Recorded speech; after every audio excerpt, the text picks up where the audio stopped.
Olá, você está no Expressões do Fantástico. Meu nome é Adriana e eu sou organizadora desse projeto. Nesse vídeo nós temos como participação o escritor Jaminho, ele é lá de Jardim e nós vamos falar bastante sobre o fantástico na literatura sul-mato-grossense, algumas características da literatura de Mato Grosso do Sul. Antes do bate-papo com ele, nós temos a declamação da Bianca de Oliveira. Não saia daí, a gente volta daqui a pouquinho. Ó verme humano, eis a sua hora. Na terra abrem-se profundas crateras, chamas negras irrompem-se severas.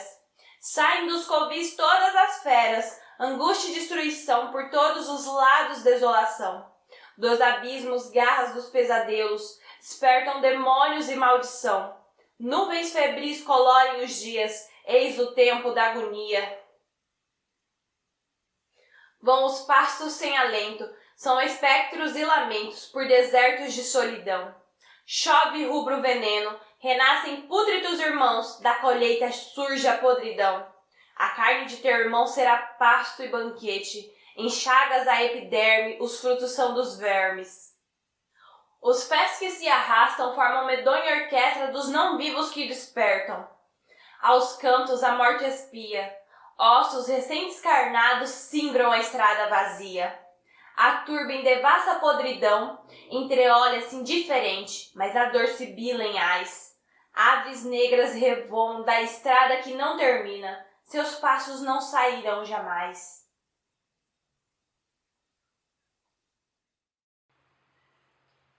Olá, estamos hoje nesse nosso bate-papo. Nosso colóquio. Com o Jaminho.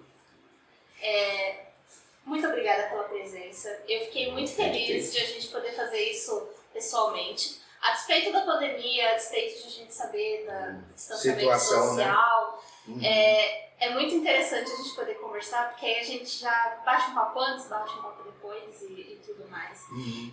De novo, obrigada por dispor.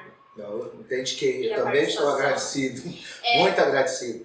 Particularmente para mim, isso é muito legal, porque eu te chamei pra gente falar de literatura fantástica daqui do estado, só que eu não tinha ideia do quanto a gente podia encontrar. Apesar de como eu comentei com você, eu vou levantar essa pesquisa do Fantástico no Mato Grosso do Sul, mas tem muita coisa que eu não sei ainda. Eu sei um ou outro autor atual, mas voltando, né, como a gente estava falando agora, começa de agora, vai indo pra trás.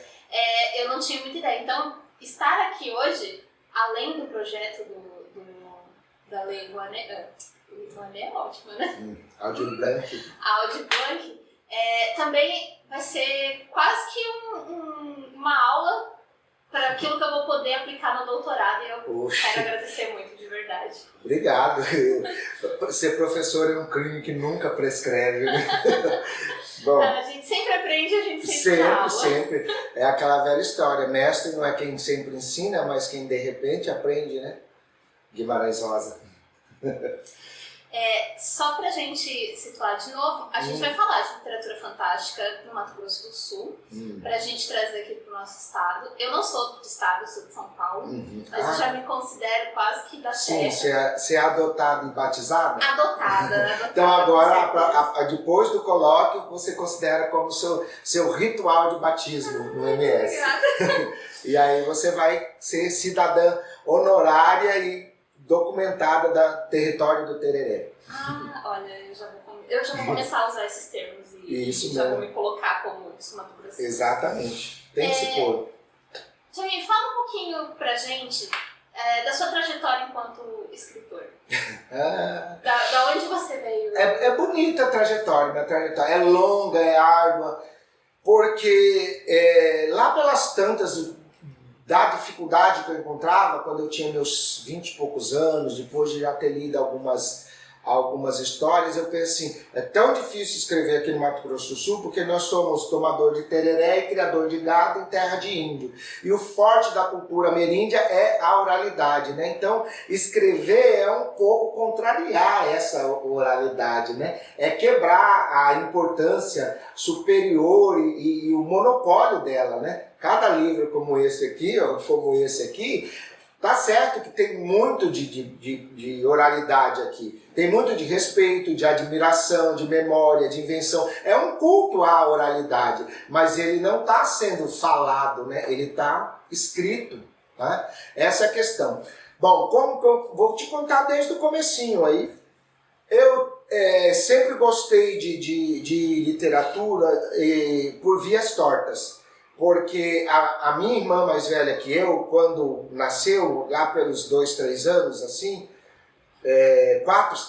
quando eu nasci ela tinha 5 anos, e já estava se pensando em ir para a escola. Meus pais compraram para ela uma coleção de mais ou menos uns 30 livros, chamado Biblioteca Universal da Infância. Ela não deu nem bola. Aí eu nasci, eu aprendi a andar muito cedo, 9 meses de idade.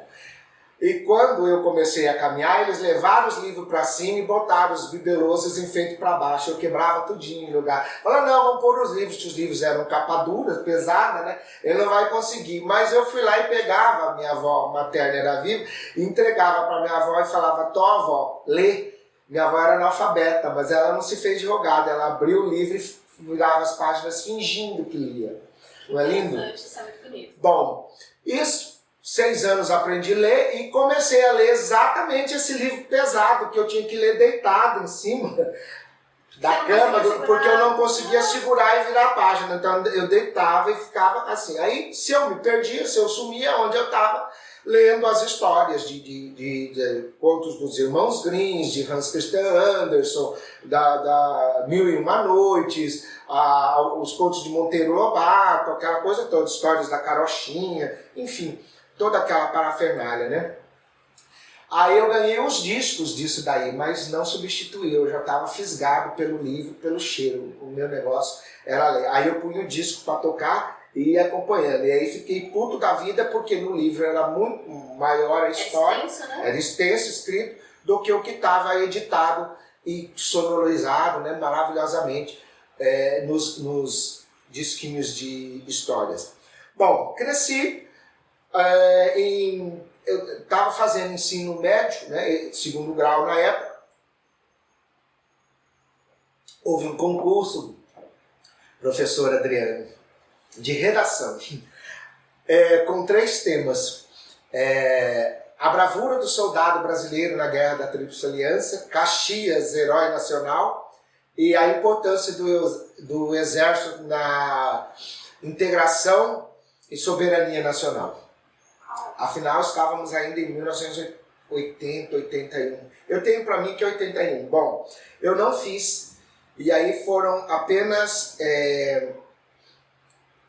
2 redações do ensino médio. Aí minha professora de literatura no ensino médio foi a minha professora de história no ginásio.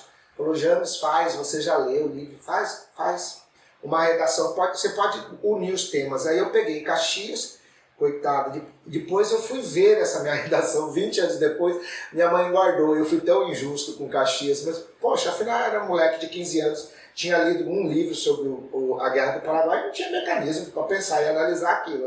Até hoje estou estudando, para dizer a verdade. Aí o que aconteceu? Falei da bravura do soldado brasileiro e do paraguaio na guerra, aquela coisa toda. Bom, fiquei em 2º lugar. Claro, porque a redação da menina do 3º ano eu estava no 2º.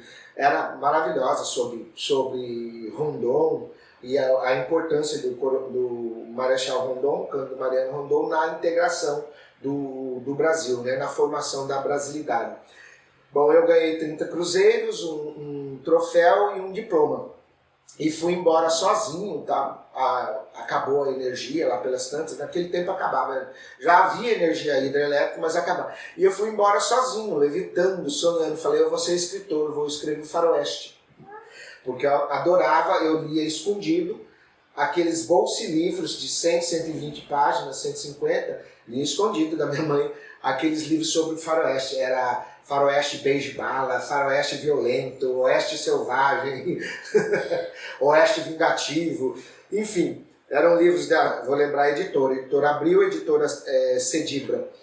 Aí eu comprei uma maquininha portátil Olivetti laranjada pelos reembolsos postal Hermes, veio pelo correio. Chegou 30 dias depois, e lá fui eu, tec, brabo, porque eu tinha que escrever na folha toda, né? Eu queria já escrever no quarto da folha. Ah, você queria já escrever ele Isso, como mas livro, eu tentei, inclusive, mas na prática era quase impossível ficar cortando aquilo e coitado. E aí eu me elevava lá na minha criação, quando eu via eu estava datilografando no rolo, porque a folha já havia acabado faz horas.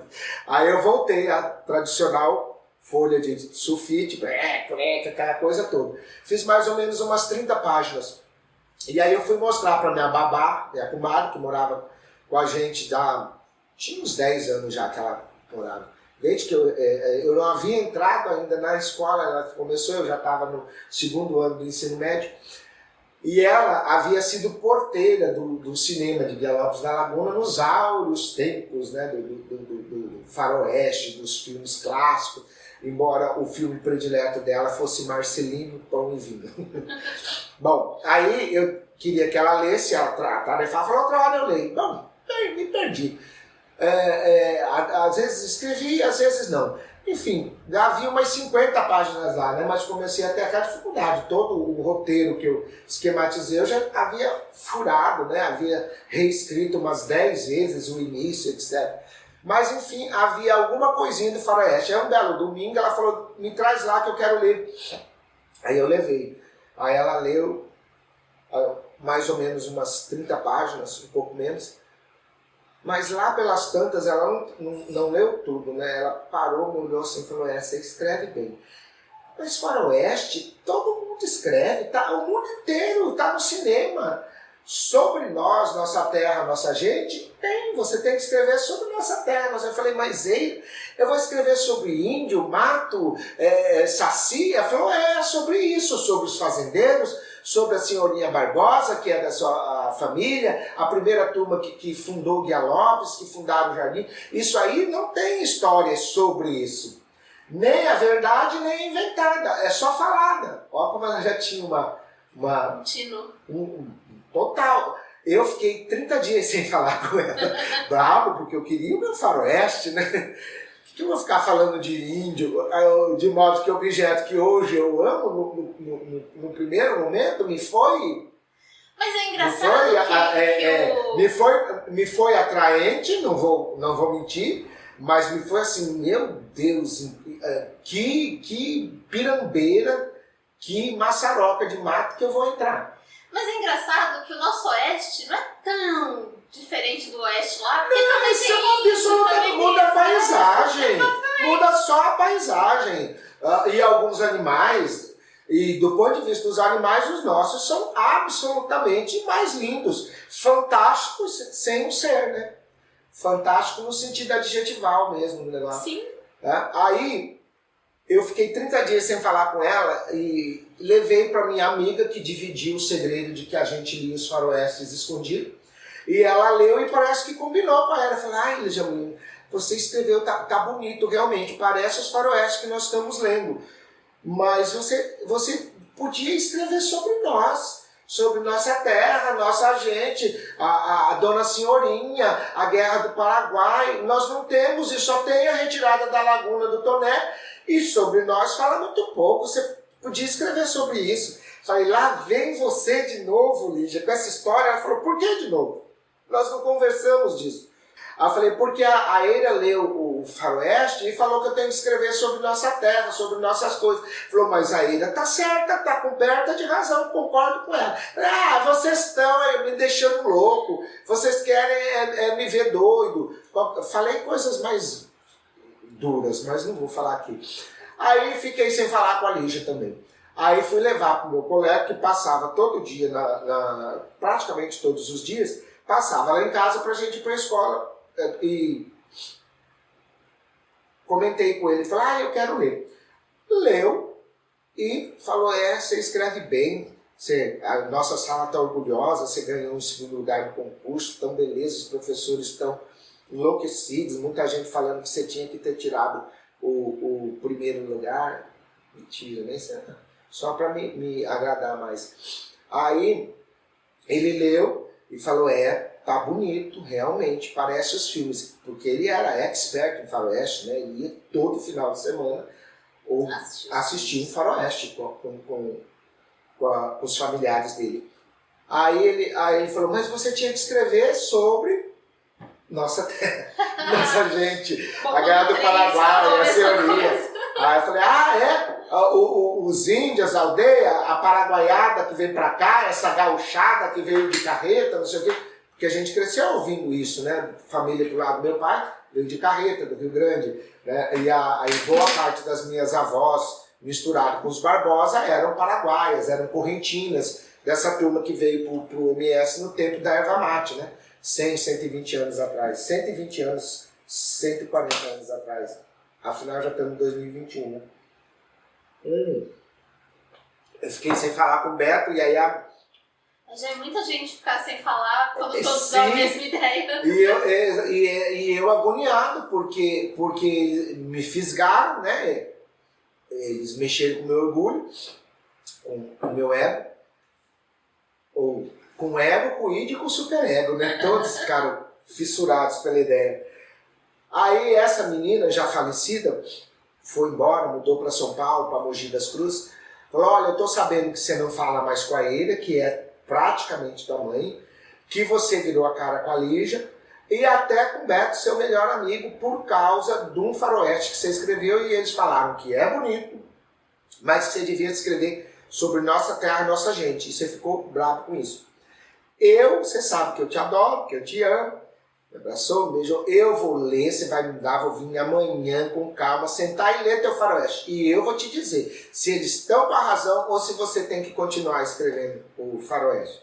Evidentemente, ela falou, tá lindo o faroeste, mas você tem que escrever sobre nossa terra, nossa gente, tá lindo. Eu vou amar ver você escrever sobre isso. Bom, tentei, né? O que um moleque de 15, 16 anos sabia, mas fiquei fissurado por isso. Bom, terminei, fui fazer cursinho, entrei na faculdade, abandonei faculdade, né? Fui dançar, fui bailar, fui beber, fui o diabo a quatro, mas o bichinho ficou.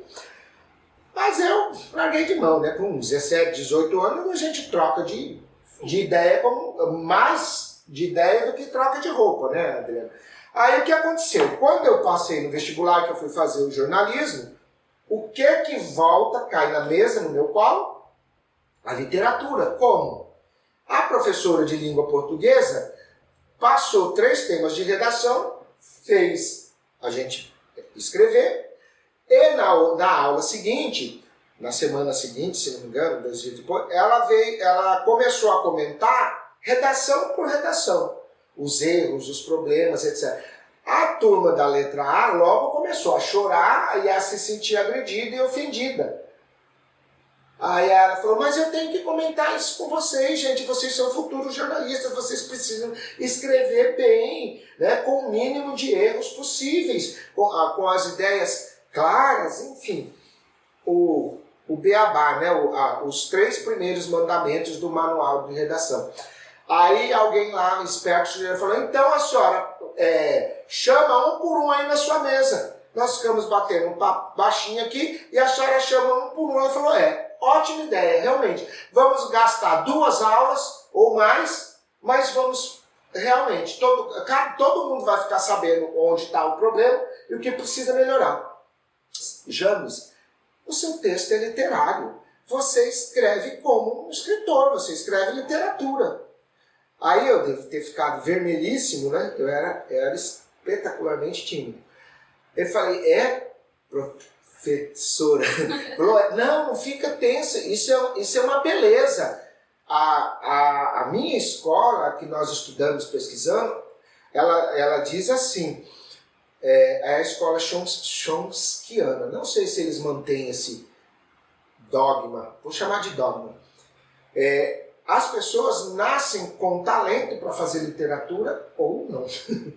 Se você nasce você pode aprimorar e melhorar. Se você não nasce, você vai estudar, se matar, se esforçar, mas você não vai conseguir atingir aquele mínimo que é bafejado com essa característica neurológica, hoje a gente sabe, né?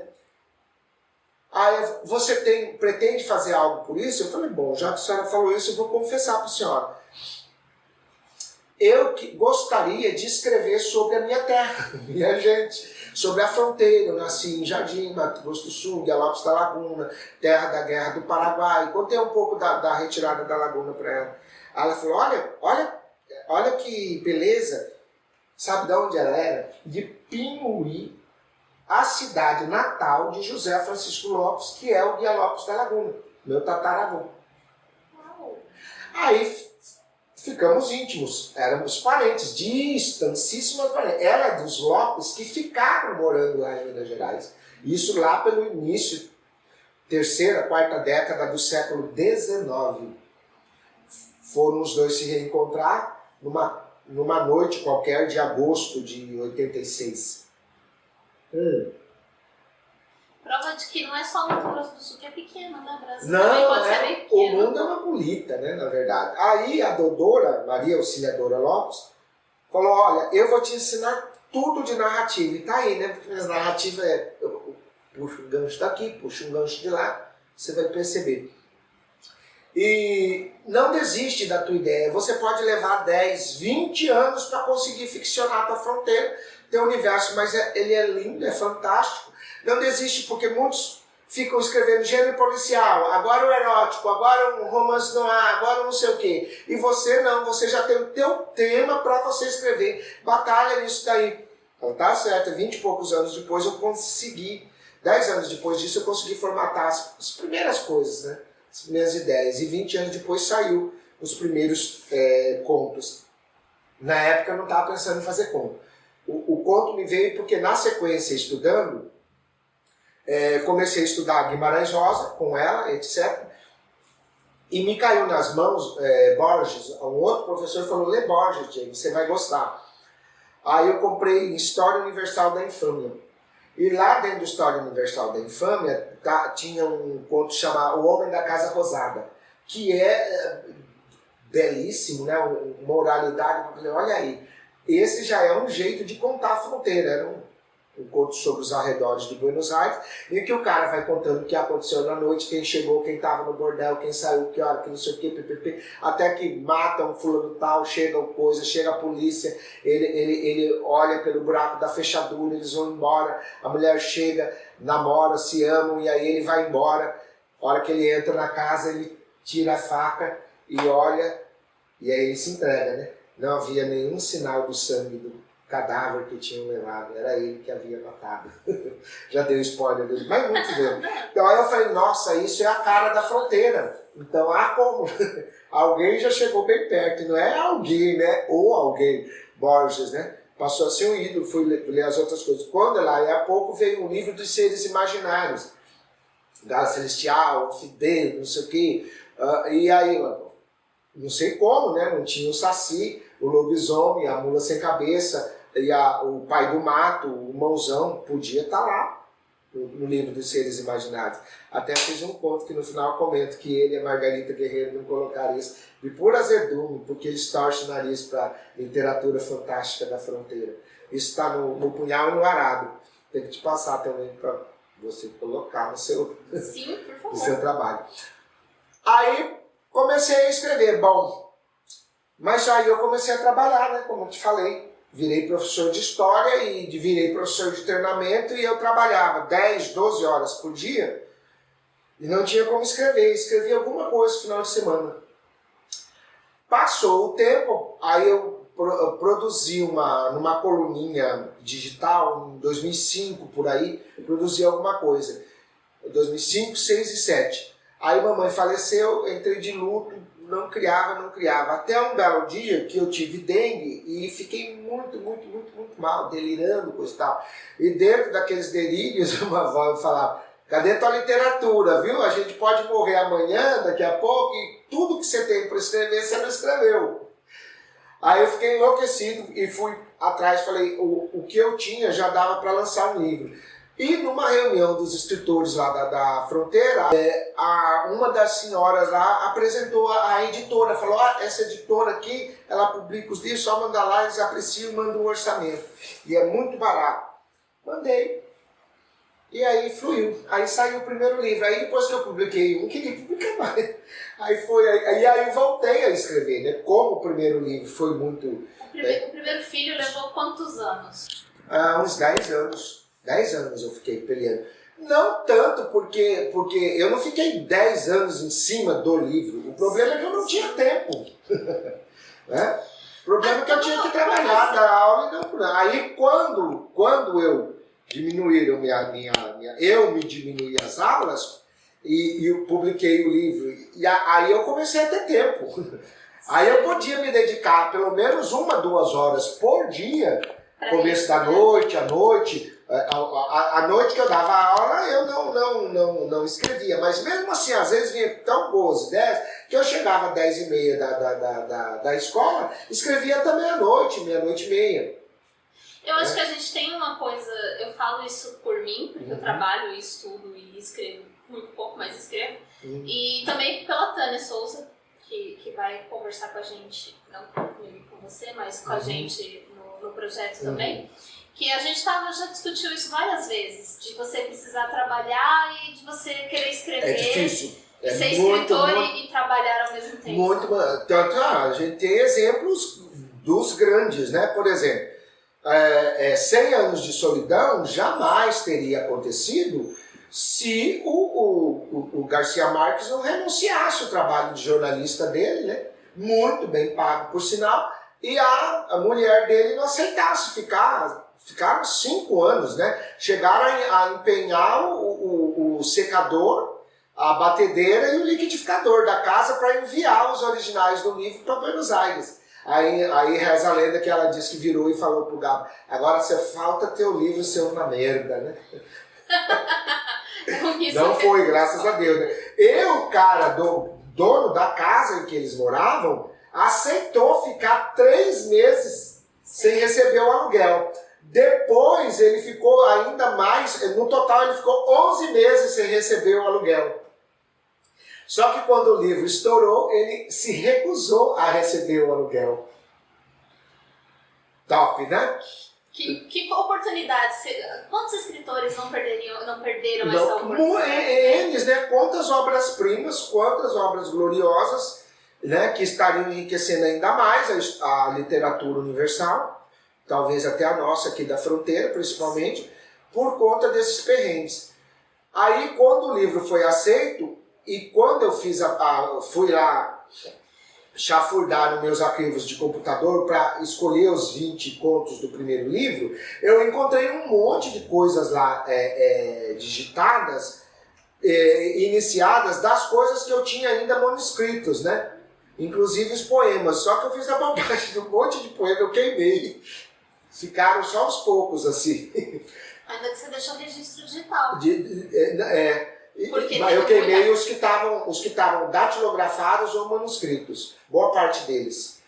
Mas eu queimei por uma questão, porque eu não queria publicar jamais aquilo, porque se eu publicar poema, eu nunca mais volto a fazer ponto. Vão querer que eu fique falando aquelas coisas. Meu amor, não sei o quê. A poesia, ela é mais ágil, né? Ela é de consumo mais fácil, ela te enleva. Você pode ter 10 orgasmos com um poema ou com 10 poemas ao longo de um dia. Enquanto que com os contos, você lê 2, 3 contos num dia e fica tomado por aquilo. Eu não consigo pensar disso. Meus primeiros escritos foram poesia. Sim, os meus também. Tanto que a minha primeira publicação de livro foi com poesia. Só que a poesia parou de me comportar. Eu não conseguia mais me expressar pelo tamanho da poesia.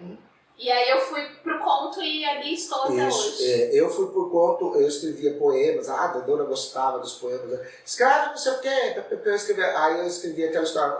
Eu escrevo, mas fala que não é meu. Porque eu já estava fisgado pelo conto quando eu li o Borges, e antes do História da Eternidade, eu havia lido Sagarana, que foi porque Guimarães é muito próximo do nosso sertão, né? Bastante semelhante. Então, quando eu li O Burrinho Pedrez, quando eu li A Hora e a Vez de Augusto Matraga, A Conversa de Bois, acho que são esses contos. Nossa, eu falei, meu Deus do céu, eu vou imitar esse cara aqui, porque com essa narrativa vou embora. É exatamente isso que eu tenho que fazer. Mas os meus contos imitando Guimarães, eu não gostava, não era fronteira, era o Guimarães contando da fronteira, não o fronteiriço contando da fronteira. Faltava a sua identidade ainda ali. Faltava. E aí, onde que eu fui achar a identidade? Um belo dia eu estava pensando assim, que eu vivia pensando, né? Sobre o que era, até o conceito de fronteira. Quando eu consegui o conceito de fronteira, muita coisa clareou. Mas eu levei tempo para conseguir isso. Aí, essa história de fronteira me chegou lá por 94, 95. Esse conceito, porque aí eu consegui abarcar todo o Mato Grosso do Sul é fronteira, né? E a fronteira não é só geográfica, só política, ela é também psicológica, né? Ela vai e volta. Tem a identidade que se constrói nisso, né? Aí eu falei, o que caracteriza a fronteira? A violência. A nossa característica maior, infelizmente, é a violência física e psíquica. E aí eu falei, então eu tenho que descrever algo assim. E aí, o que mais... Aí eu sempre lembrava, doutora, tem que começar algo por aquilo que te atrai, algo que você admira, ou algo que você não goste, algo que te incomode. Esses são os temas. Tá? Você não pode pegar algo simplesmente porque você goste. Você tem que admirar, ele tem que te incomodar. Se você não puder ter as três coisas juntos, aí paciência, né? Vai numa delas. Bom, e aí o que eu cresci ouvindo e sempre me fascinou? Filhos bastardos.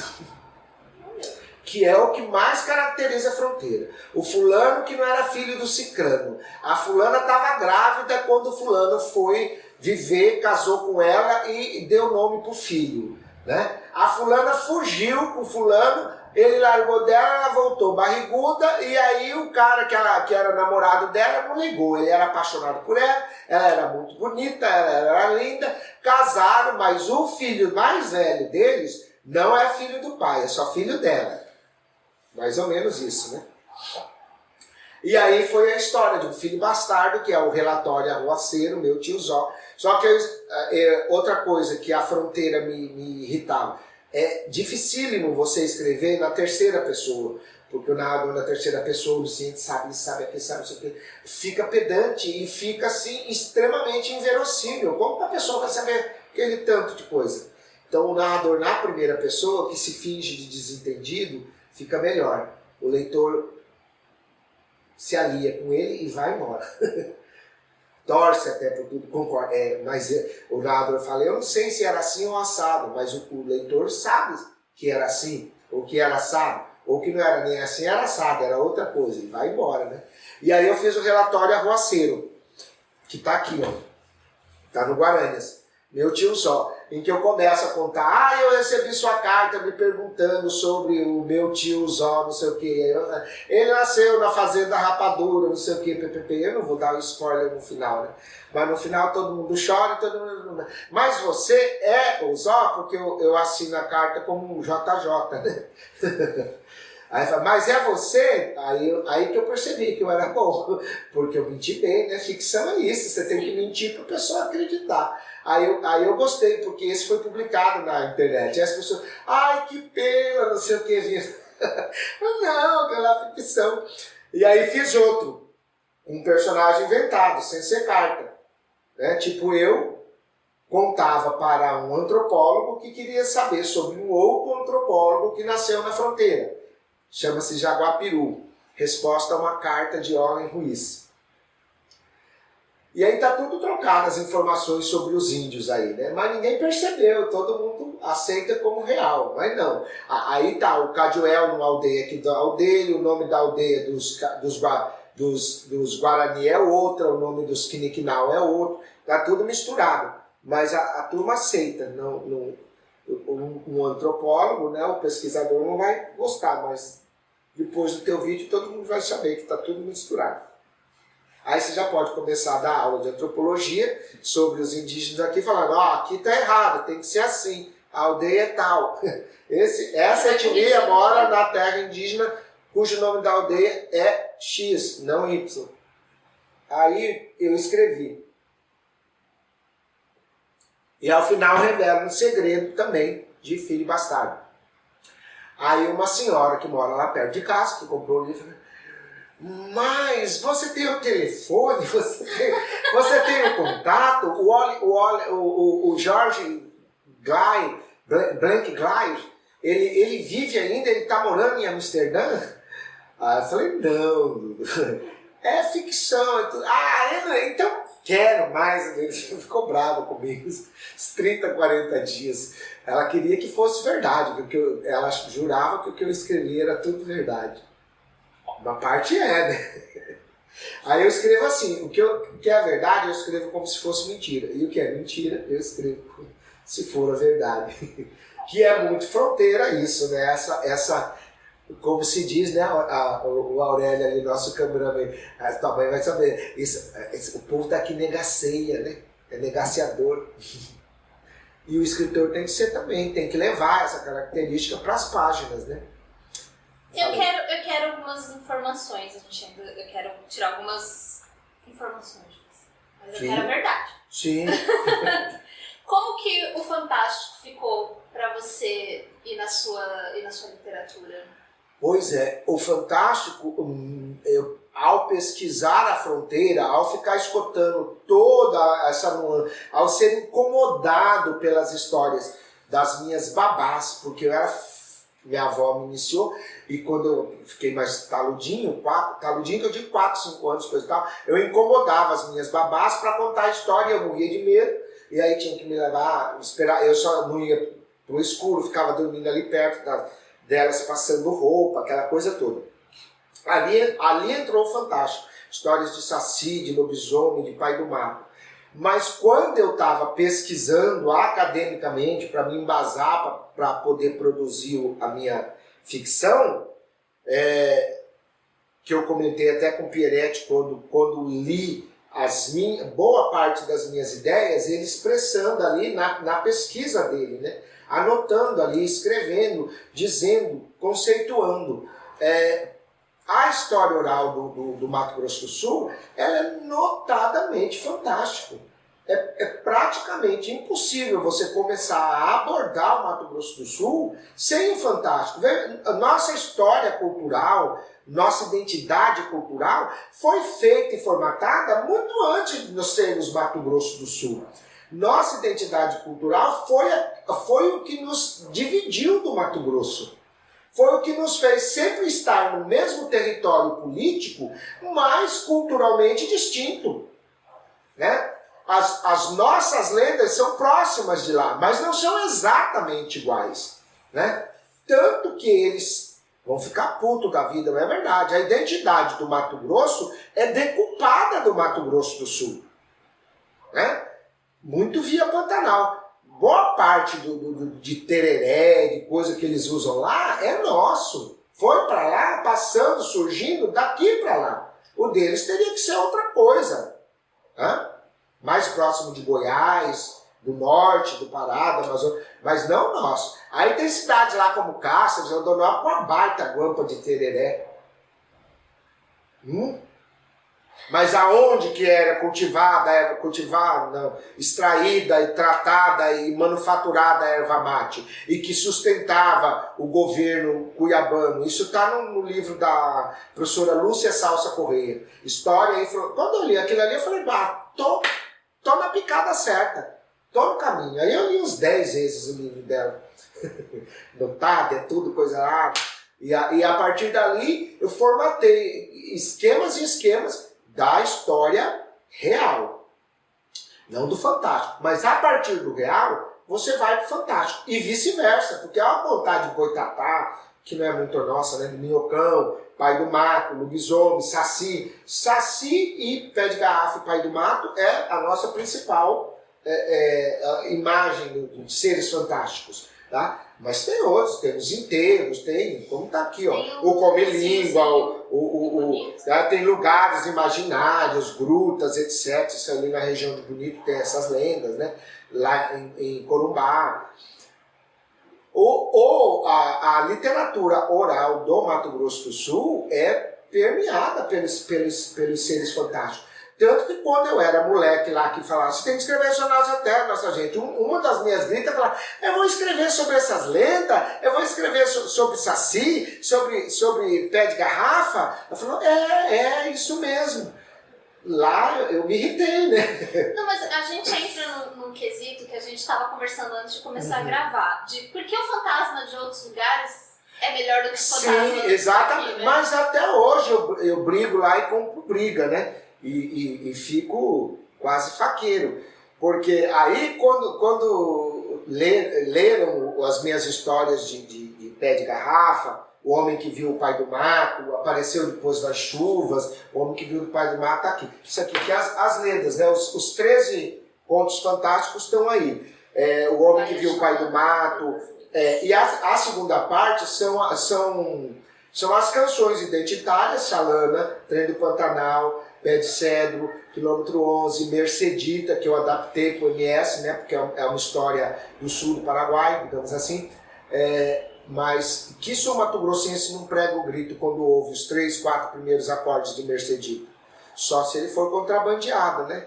Não for legítimo, né? Aí, e também João Mato Grosso, João Boiadeiro, né? Só que eu tirei do Mato Grosso, Sertão Cuiabano, eu pus no sertão da Serra da Bodoqueira, na fazenda no Campo dos Índios. A fazenda Estrela do seu Timóteo está localizada no Campo dos Índios, numa fazenda que existe lá. Posso dar um spoiler? Pode. A Fazenda Santa Otília. Eu escrevi como as localidades que eu vi e conheço da Fazenda Santa Otília. Só que o nome da fazenda é Fazenda Estrela. Mas quem for lá vai achar tudo muito, muito parecido. Porque não é? É parecido porque é. Se eu fui feliz nas descrições, né? Fui, né? Porque 2, 3, 4... Aquilo ali parece a Santa Otília. Não parece, é bom. Bom, quando eu comecei a escrever o Fantástico, Pé do Mato, o Saci, eu não queria, né? Eles queriam que eu escrevesse sobre o lobisomem em Londres, né? Mas não vai ter um pé de garrafa em Nova York, né? O pé de garrafa assombra Roma. O pé de garrafa desce no aeroporto em Lisboa.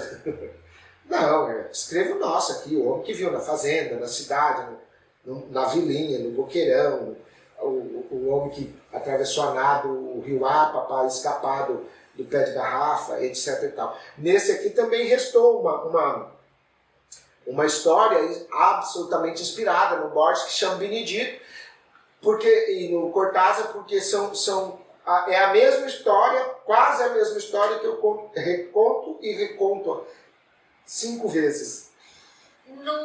Nesse daqui em Guarani são 20 contos, e lá vai Xalana são mais 21, e nesse daqui são... Ave Maria, conta pra nós aí, porque deve dar uns 23, se não me engano. 29. Puxa, esses são os tempos dos contos mais curtos, mais pequenos, porque as lendas não podem, tipo assim, embora depois eu fui pegando gosto, cheguei a escrever lendas com 7, 8 páginas, mas para mim uma lenda tem que ter 2, 3, 4 páginas no máximo, né? Porque é uma história curta, né? Sim, sim. Né? Mas aí... A gente parece que coloca os detalhes quando a gente vai... Por exemplo, o primeiro... e aqui tem essa, por exemplo, o primeiro conto desse daqui é Lendas do Itatim. São 7 lendas dentro de Lendas do Itatim.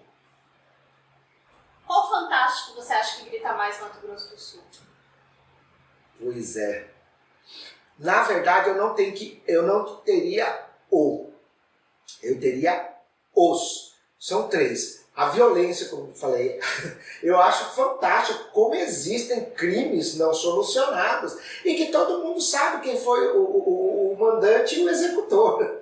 Acho isso uma literatura fantástica. Não como os seres imaginários. 2 seres imaginários é o Saci e o Pé de Garrafa.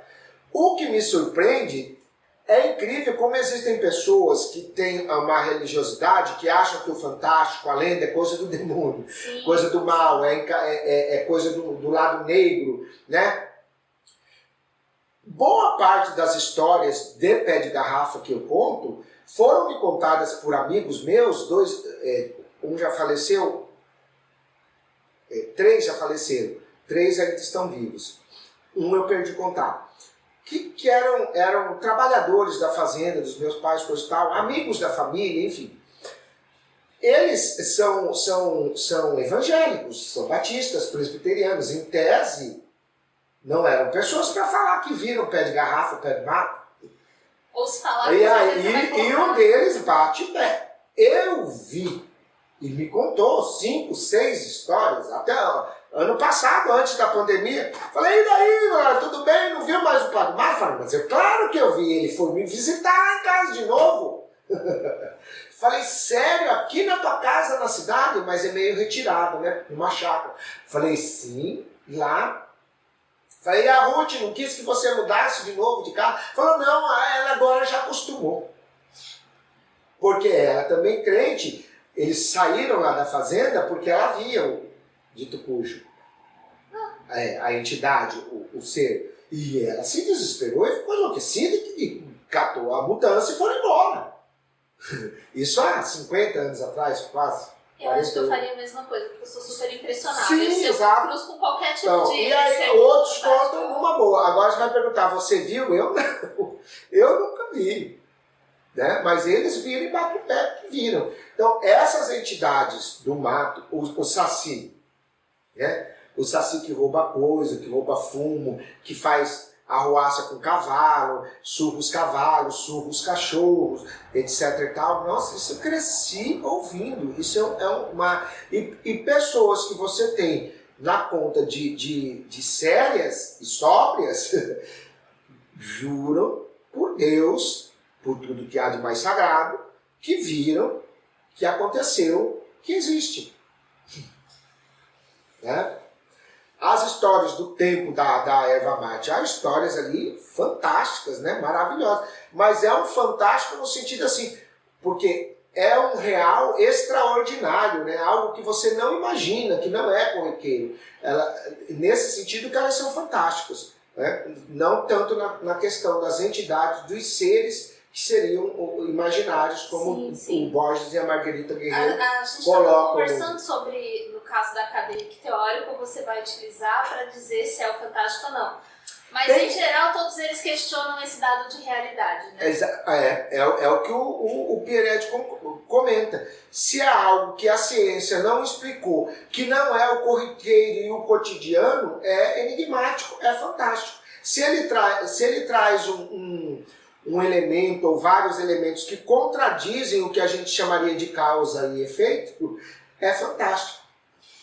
Explica pra gente, assim, como você conheceu e o que fala o professor Pieretti. O Pieretti eu o conheci rapidamente quando ele iniciou a pesquisa. Eu estava dando aula na faculdade em Bonito e ele chegou lá querendo saber dos contadores de causa. E indicamos o seu Marcondes, que sempre estava ali na pizzaria, na casa desse meu amigo. Do lado era uma barbearia e que eles se reuniam para contar casos, conversa, e o Marcondão contava os casos do tempo de boiadeiro dele.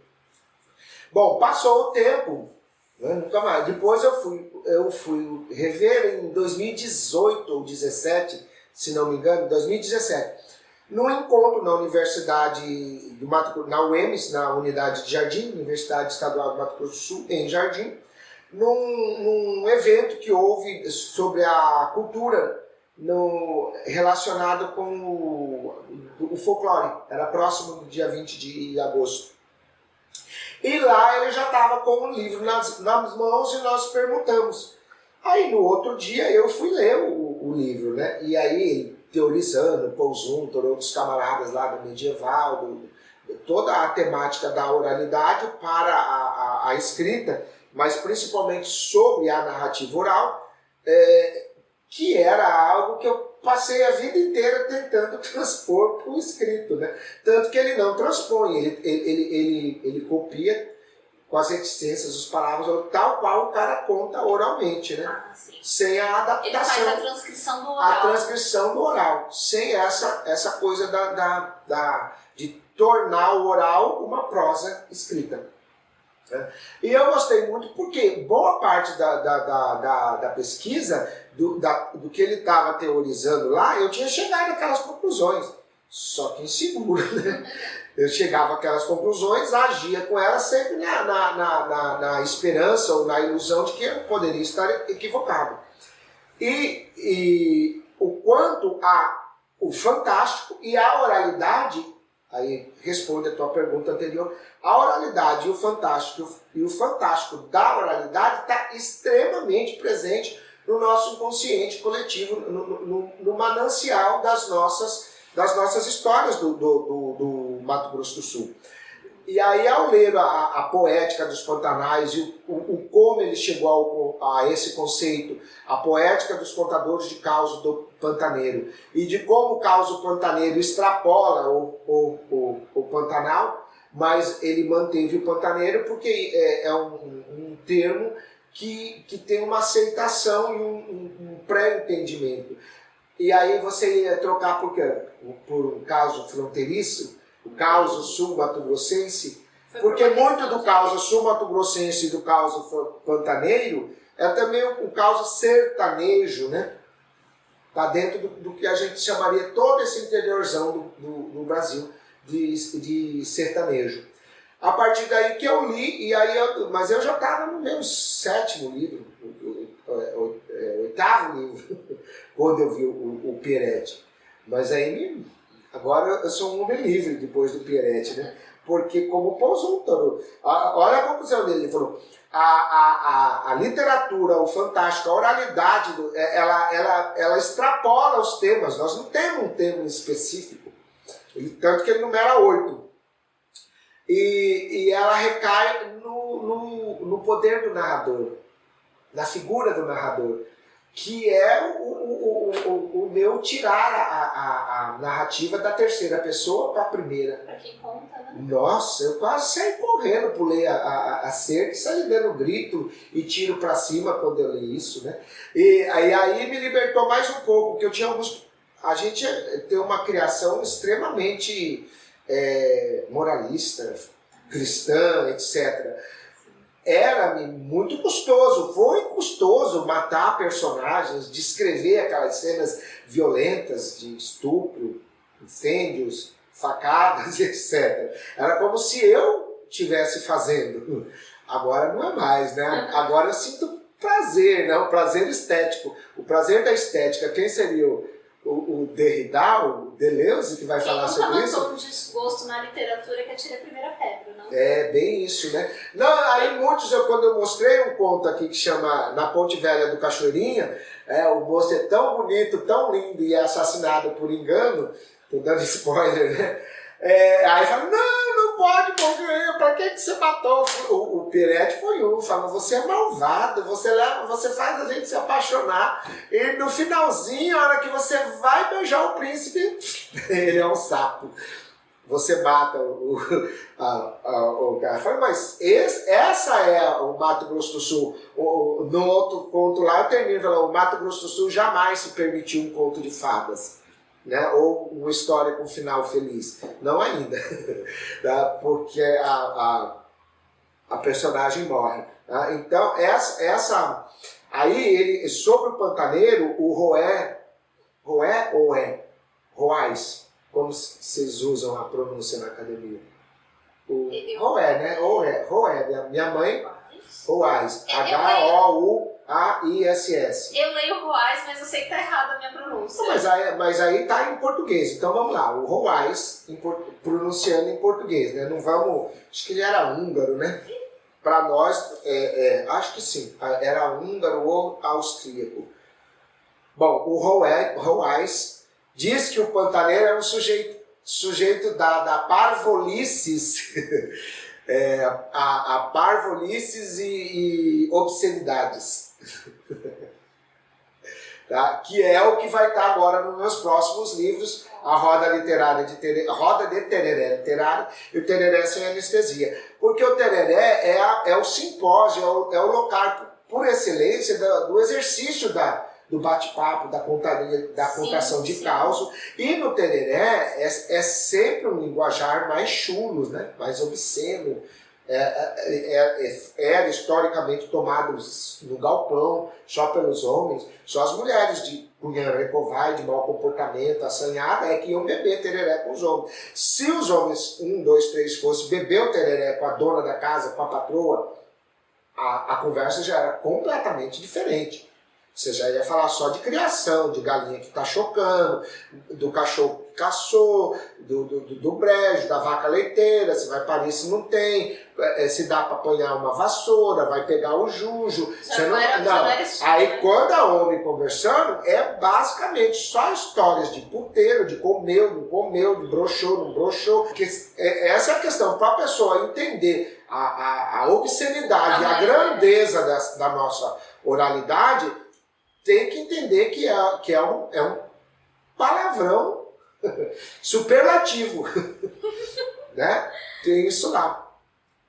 Eu como eu não sou daqui, eu não sou de Mato Grosso do Sul. Você é adotada, Eu sou já adotada. Querenciada também, gaúcho usa muito esse termo. Eu confesso que quando eu mudei pra cá, eu me senti muito diferente, e é óbvio que a gente está falando de tempos históricos diferentes, né? Mas assim, eu me senti muito diferente porque as pessoas sentavam na frente de casa para tomar tereré em roda e era muito, não, tudo bem, deixa todo mundo lá fora mesmo, não tem problema. E eu vim de São Paulo capital, então para mim isso era assim, sim. Como assim as pessoas ficam na frente de exato. casa? E aquele receber por tereré é o máximo da nossa gentileza.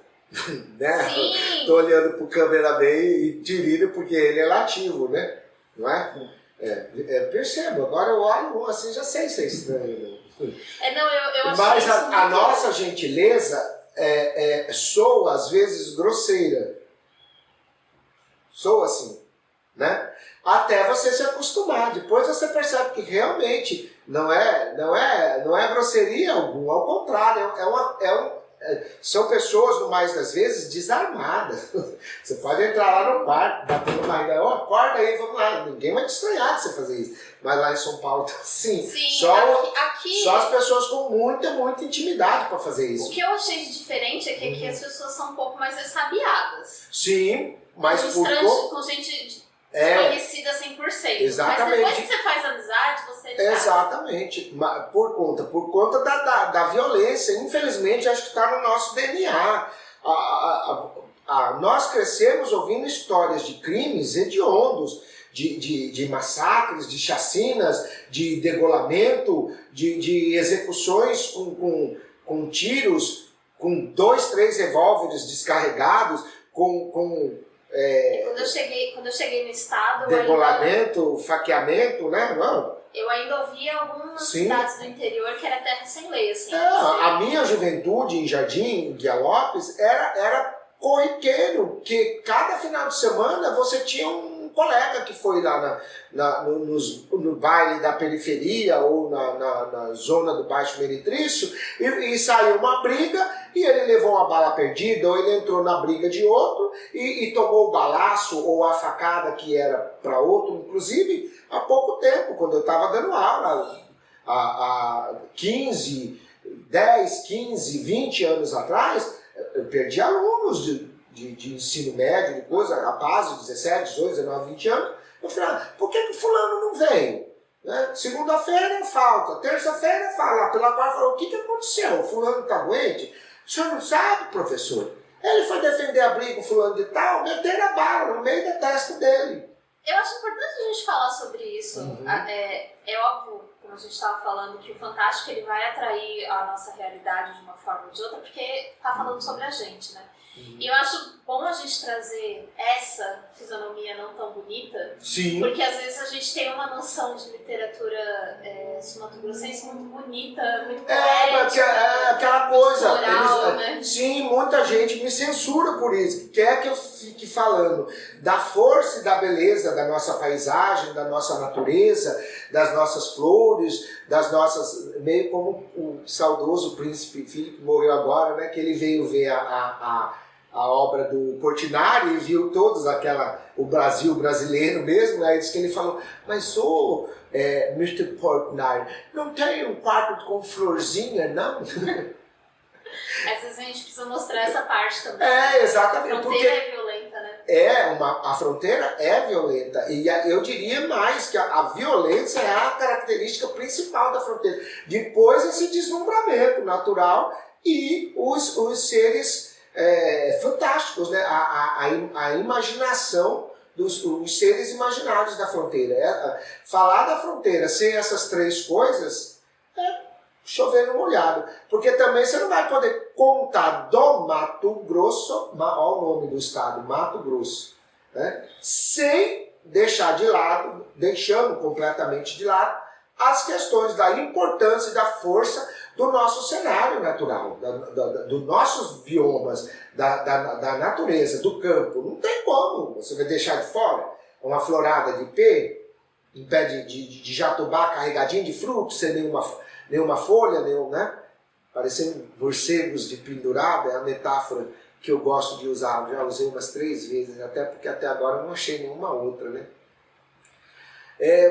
Um rio de águas transparentes, como o que eu me criei tomando banho. Eu cheguei a tomar banho na gruta do Lago Azul, não era proibido. Hoje, se eu for lá tentar repetir o feito, vou ser preso. Mas a consciência era outra. Isso em 75, 6, era outra. Então, essa pujança da nossa natureza, ela é fantástica também, só que é um fantástico. Cuja causa e efeito, cuja biologia, cuja botânica dá conta, né? É deslumbrante, né? Agora, o Campo Grande. Campo Grande é uma cidade. O que eu acho mais deslumbrante em Campo Grande? O pôr do sol. Não tem uma vez que eu não venho aqui, em qualquer época do ano, que o pôr do sol, e olha que nós estamos falando de alguém que é viciado em pôr do sol.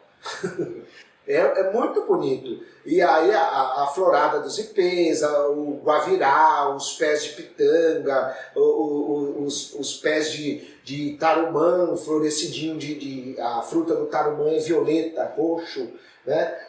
Falar é o ipê rosa, vírgula, né? Rosas, né? Porque tem um rosa meio salmão, né? O outro bem rosa choque, não provoque, o outro rosa bebê, e o outro um rosa puxado por lilás, né?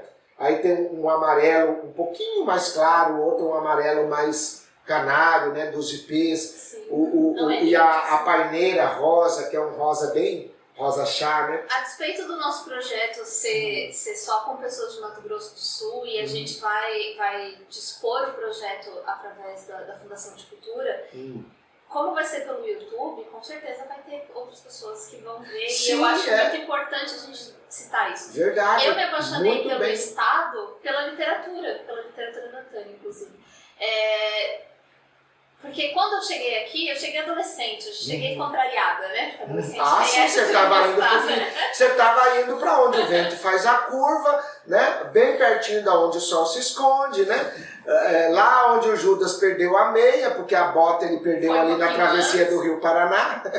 Ele perde a bota ali e a meia ele vai perder em algum lugar. E no Mato Grosso do Sul eu aprendi a amar pela literatura, através da literatura. Depois é que eu fui tirar o olho do livro e do que me contavam e olhar, por exemplo, isso que a gente vê. A sociedade e a paisagem. Nossa, a paisagem é atraente. Tanto que quantas gerações estão aqui? 10, 15 gerações. E todo mundo fica, até o mais insensível dos homens, eu acho, ou das mulheres, um belo dia tem um suspirar poético e olha para o pôr do sol e fala: meu Deus, você existe, por exemplo. Né? O Quaraí, né? Então, o fantástico está presente, inclusive, na nossa natureza, que é aquilo que a gente estava conversando lá antes de gravar. Sim. Né? Então seriam essas as 3 vertentes, respondemos a questão. Né? O fantástico da natureza, que não é por si só imaginário, mas é um fantástico físico, né? De cor, de luz, de som, de silhuetas, etc., né? Horizontes. O fantástico dos seres imaginários, né? E uma história sociocultural calcada na violência que é o demarcatório, não gostaríamos que fosse, né? Mas a violência do Mato Grosso do Sul é quase onipresente, né? Ela é uma irmã, é um parente, é um visitante, é uma moradora que a gente não queria que estivesse aqui, mas que está. Eu vou sempre bater nessa de é interessante falar disso, porque quando eu cheguei aqui, eu achei tão mais tranquilo morar aqui, porque eu falo do Mato Grosso do Sul como não sendo criada daqui. Sim, sim. Isso é bom para ter um contraste de visões. E você se sente menos responsável, menos culpada, né? Menos coautora. A gente se sente coautora. Mas por que nós nunca lutamos realmente, especificamente, para, se não acabar, diminuir a níveis menos alarmantes, menos fantásticos essa violência? Não, mas é legal porque assim, quando eu vim pra cá, eu achei tão mais libertador morar aqui do que em São Paulo. Porque aqui eu conseguia sair na rua, aqui eu conseguia sentar na frente da casa dos amigos e ficar até de madrugada conversando. Não tinha o medo das sombras na rua. Essa parte da violência fronteiriça é algo que eu particularmente não observava. Não, então, e essa é a questão. Legal você tocar nisso, que eu vou fazer uma obscenidade pantaneira, uma parabolice. A violência da fronteira, ela tem algo de poético, de espetacular. Ela não tem essa violência dos subúrbios, da grande cidade, de São Paulo, essa coisa. É uma violência da luta de heróis, da facada, da disputa pela mulher, pela fêmea, pela namorada, porque não leva desaforo para fora, né? Hoje chamaria o grosso disso de masculinidade tóxica, né? Mas ela tem esse lado mais poético, mais teatral, que é a violência atual dos grandes centros, da questão do narcotráfico, das drogas, do roubo a tênis, do não sei o quê, né? Ela é mais mesquinha, essa violência. Ela parece mais a maldade pela maldade. Exato, assim, e ela é mais preocupante e você se fecha, né? Como você disse, você fica com medo de sombra. A violência da fronteira, não. Ela é bem... Você sabe, no local, na hora, ela tem todo um ritual. Ela não vai acontecer 8 horas da manhã, na hora do café da manhã, não sei o quê. É sempre uma tocaia, é sempre no bar, na lanchonete, ou na casa, na zona de baixo meretrício. O assassino da fronteira, o violento da fronteira, não. Porque você pode matar, né? Mas não na frente de todo mundo, de senhoras, de família. Lá no bar, lá na zona, a única mulher que pode estar são as mulheres da zona. E esse crime das grandes cidades que cresceram, né, no Mato Grosso do Sul, porque o Mato Grosso do Sul é um espaço vazio, com pouquíssimas urbes, né? Onde a gente ainda tem, né? Mais gado bovino, mais vaca do que gente, né? Ainda tem muito. Ainda tem muito. Então, a violência desse subúrbio, dos caras relados com gangue, com tráfico, com coisa, os valentões da fronteira não veem com bons olhos. Eles autoproclamam a violência, o machismo, o modo deles procederem e executarem a violência, não dos grandes centros, né? O que é muito... O que, assim... forma uma identidade até para a violência. Sim, né? Exatamente. É contraditório porque nós, urbanizados, queremos ver a violência como violência, mas ela tem várias faces, né? O crime tem várias faces, como diria o Sêneca, né? Acho que escreveu isso. Quem quiser encontrar você nas redes sociais, quais redes sociais você... Estou no Facebook, Jorge Barbosa Flores, e no Instagram, autor JJ Barbosa. Os dois lá. No Instagram. A gente se encontrou pela Lei Aldir Blanc. Aldir Blanc, exatamente. Foi um achado. e foi contatos pelo WhatsApp, mas então Facebook e Instagram. Só. Porque para escrever é difícil você ficar mantendo as redes sociais e tal. Quando você entra na vibe de escrever mesmo, não tem tempo. E quando você está... A tua memória, teu pensamento fica num nível aí, num inconsciente, você não interage, nem coisa e tal. Mas volta e meia eu posto algumas coisas sempre sobre os livros. Ou alguma coisa que me chama a atenção de o vulcão explodindo, por exemplo. Outro dia eu falei, meu Deus, a erupção do Etna está fazendo mais sucesso que o meu livro. Mas é mesmo, porque um monte de amigo vai lá curtir a erupção do vulcão, porque já curtiu o livro das 2, 3 publicações lá. E para você ficar achando frases bonitas de efeitos, para pôr, talvez buscar as frases de efeito dos meus livros, não a frase inicial de um conto, ou a frase final, ou o começo de um parágrafo, e vou ficar colocando lá no Facebook, ou principalmente no Instagram. Tem os seus livros pela Amazon, que eu andei procurando. Tem alguns na Amazon. Na Amazon tá os da Telha, né? O Osso que Toca é pelo site da editora Maracalves, né? O Lá Vai a Xalana e o coisa tem na Amazon e diretamente com a Telha.